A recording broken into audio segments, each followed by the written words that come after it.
Hi, I'm going to make a YouTube video, and this is going to be just about what I'm dealing with, because I'm dealing with a lot of things.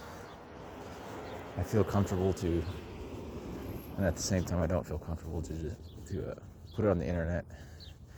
I just want other people to hear it. I don't know, just so it seems like it's another person that can understand me possibly, and I don't feel like alone, possibly. So I had a really extreme night last night where I was just getting floods and tons of it was like a midlife crisis almost. So I'm 30, and it was just a lot of deep questions come up. A lot of them. So much of them. I was finally able to be deep.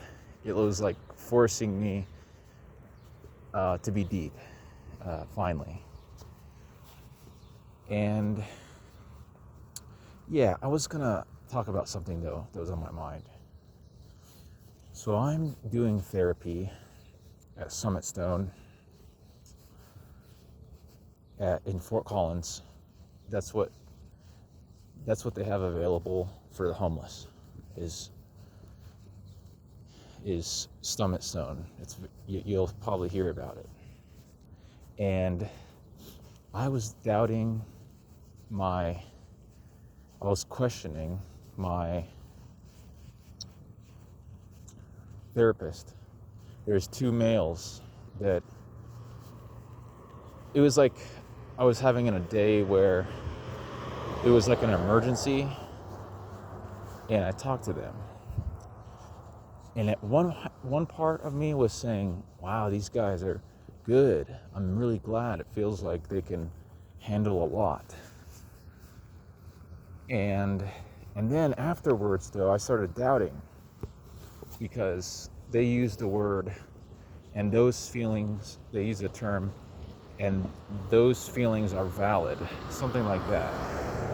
And for me, I keep that stuff in mind, because if they use that terminology, I almost equate them as a Band-Aid therapist.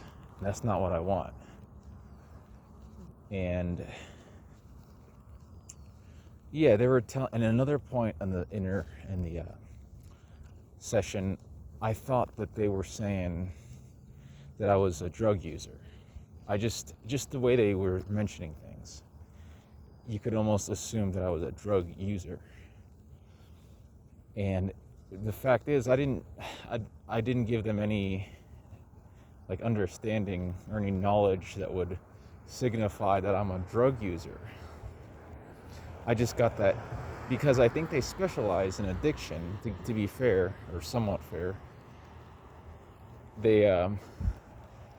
I think they just talk to people. They might assume, to give them the benefit of the doubt, they might assume that you are hiding something and you should get it out, because they don't know me. Maybe it's a form of, actually it's way better, just based on the circumstance of everyone else there is a drug user, that they would go to that first, just get it out of the way.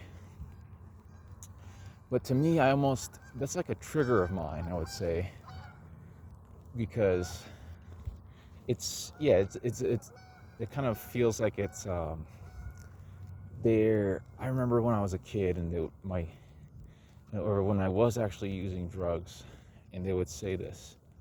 They would kind of say, "What are you on?" And I just felt triggered.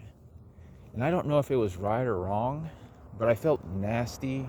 I had to feel a bad reaction to it. It's because I was justifying my use, though it just felt like it was unnecessary and belittling, and they just wanted to one-up me, because I was getting on their nerves somehow. And I just don't know how that works, That's kind of, in a nutshell, what I used to feel when I was using. And so, but all they did was they kind of alluded to the fact that about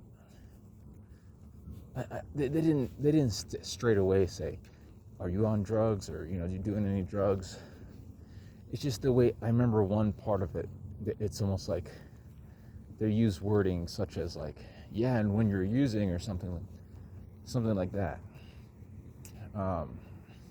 That made me think. Like I had to ask them. I was like, do you think I'm on drugs right now, or I do drugs right now in this portion of my life?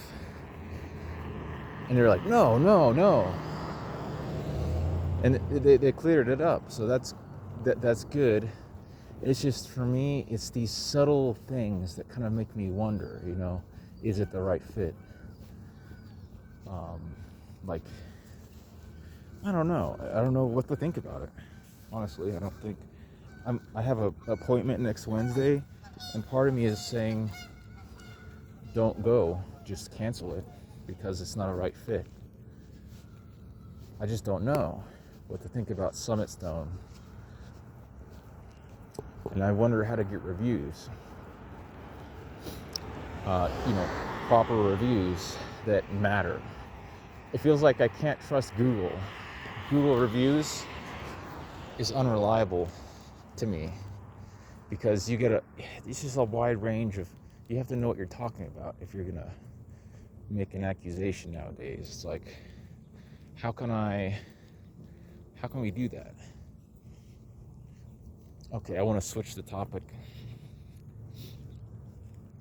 Oh yeah, here's one. So they told me, because I have this habit of saying that people are, I just question if they're a narcissist. And so I did that with a staff member who went to prison. I was just wondering, could they be a narcissist? Because it seems like the possibility is on the table based off like how they talk and kind of just the vibe I get, I guess. And I told these two therapists about that, and how I was actually, because the problem was, this staff member did my intake when I first came to this homeless shelter, and it almost felt like he was mean mugging me. He had something against me, just the way he was putting in my information. I don't know why that would be called for, or why it happened, if he was just having a bad day. But some part of me just kind of gets paranoid and overthinks. I don't know if it's overthinking, or I don't know if it's like really, oh, you gotta watch out for this guy. Because I remember like thinking, I was talking to myself saying, what'd I do to deserve this? Like just the way he was handling things. One of the staff members here at the homeless shelter is like, and then later I heard from another homeless person that this same staff member, he is very meticulous about all the items that he gives out to the homeless, and they were complaining, him and another person. And I kind of went along with it, and I kind of regret. I was like, yeah, if he changed, he's not supposed to be like that. And I feel like, almost feels like a trap, because really, they could say that, they can bring that back to him and say, well, look, he said this, he's against you, to the staff member. But really, for all I can know, it's a trap, and they're just trying to instigate a problem that should have never been there, just so they have an excuse to hurt me or something. And this guy was talking about mass shootings, that he wanted to do like a mass shoot, or shoot up the whole family or something. I eventually called the cops on him. It's also it just rings like something's not right here for me. But yeah, so these guys were saying that. So I don't know what's the deal. This guy, the staff member, was like mean mugging me, kind of like halfway mean mugging me. But it could have just been part of his personality, you see, because he went to prison and now he's in charge of a homeless shelter. So the argument could be he bettered himself and he's off the streets. So you kind of have to understand that he might kind of be frustrated and, deal with things in a bad way sometimes. Like maybe he was busy that day or he had a bad day. That's what the therapists were saying. The therapists were saying, to men, don't, if I were to call the company, because what I was planning on doing was calling a staff member there higher up at the homeless shelter and telling them, hey, this guy was mean mugging me. That's what it felt like. That's what I perceived. And I don't know if he was just having a bad day. Like, I was going to try to be as fair as I can, which I'm imperfect, so I might be biased or something, but, just try to make an attempt to, add things in there. Like, he could have been having a bad day, or he could have just been wanting discipline for the group, so he would kind of make sure that he keeps me in check as I am the guest and he is the kind of almost like the leader, the one that keeps everything in check. And so it's kind of okay and good, a matter of fact, if he doesn't treat me like I'm special and give me preferential treatment, and and it kind of mean mugs me like the way he did. I get, when I say mean mug me, it's like he looked irritated on the computer, and then I'm not gonna say his name, though. He looked irritated on the computer, and then it's like he was rushing me, and I don't know if the situation called for him to do that. But that's just what I felt like. He is also believes in God, and I was thinking, like, I'm kind of skeptical about people that went to prison or jail, and they do a jailhouse conversion. I forgot. Mine wasn't a jailhouse conversion, unless you want to make the argument that my mom's house was like jail, which I would say is not too far off. But I don't think I'm a narcissist. So I think that mine was genuine, and I just am skeptical about many people who have a tough exterior, who claim they know God or they follow Jesus and whatnot, because at the same time, I know it's possible because of Paul. The Apostle Paul was a Pharisee, and I'm against Pharisees. But if God can get them to change, then that's the best thing that could ever happen, is to save their soul. I can't understand, feel like this one deserves it and this one doesn't because it rubbed me the wrong way. That's horrible. That shouldn't be like that. But at the same time, I have to navigate through this life. And if that means putting someone on a list in my mind saying, oh, I just don't think I don't think what I'm seeing is what is actually is. And I'm going to go with that rather than trusting him and everything's okay. If you get what I'm saying. Like, I don't want to be the one to be frolicking down, that life is just peaches and roses. That's what I use the term with those therapists. That he could either be like a narcissist who had a jailhouse conversion, or he could be a genuine guy. But it's just that what you see is not always what is, in the world, and you have to be kind of careful. So, and then they continue to tell me, basically, it's not okay that I would call the company based on maybe he had a bad day, and then that's the only reason that I would call and possibly he would lose his job.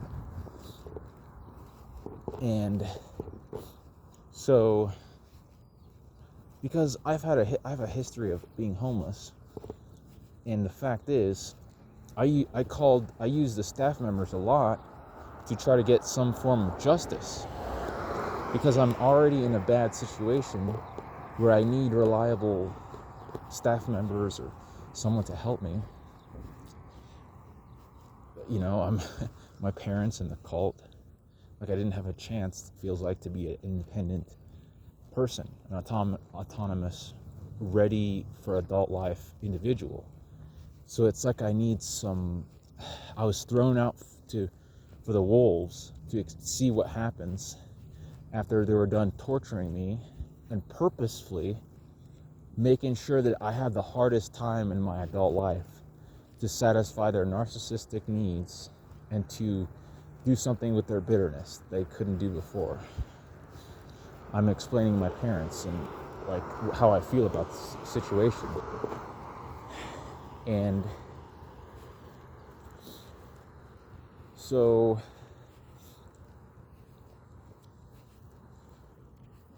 I lost where I was.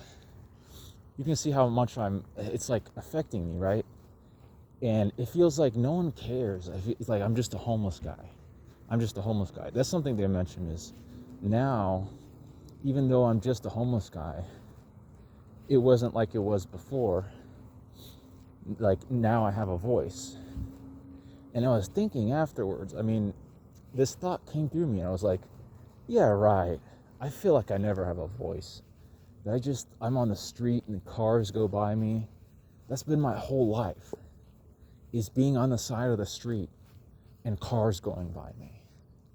And I get to see all the successful, disciplined ones that are ready for adulthood on the side, like driving their huge, capable vehicles and just leaving me in the dust to die, just to rot, where a homeless person would. That's kind of what I think about it. And I forgot where I was going again. Even though I still enjoy aspects of life, it's just the fact that it feels so unbalanced and overbearing what I have to deal with, comparatively speaking to healthy parents, people who had good enough parents. I could talk all day. It feels like I've had such an eventful night last night. I think it had to do with how much I studied. I put effort into homework. This is something else I want to talk about. I watched this video showing about how the farmers were more likely to commit suicide than vets. And how like 95 or 92% of farmers, they have to get a side job enabled to do what they want to do, like to farm, to live as a farmer. And I think that's absolutely crazy. And it hit me, like I didn't know how bad it really was. And I took my days for granted, that I would eat and continue, and not having to have to farm or hunt myself, just eating what homeless people would eat. It just seems like a nightmare to me. Like, I don't know if it's just me. That's the thing. If I could only understand, like, Gabe, don't worry about it, because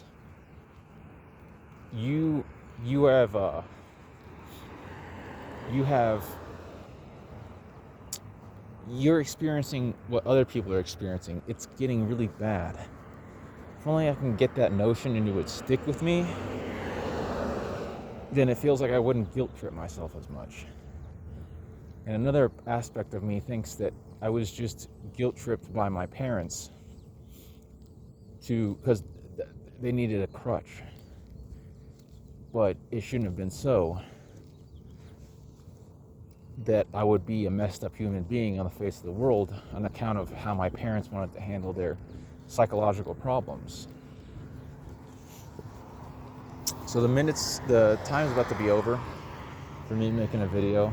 Another thing I want to mention is how much I don't trust Google, and how Google Chromebooks and Google phones have basically monopolized everything, in my view, because back in my day, it felt like there was individual companies that weren't big, like, they were big, but they weren't like Google, where they're trying to monopolize everything actively, and they're getting away with it. Like Google Search, Google Phones, all the government phones are Google.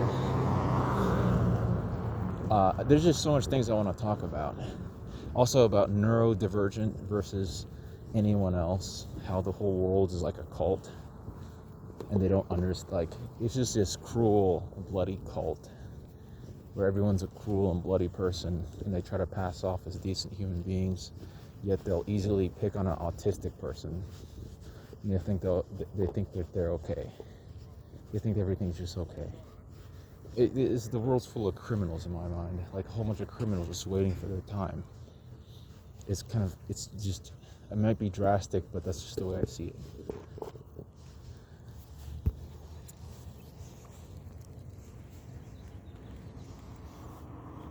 Another thing I was gonna talk about, I don't have enough time. I have to upload this one later. Okay, hope everyone's doing well. Yeah, okay.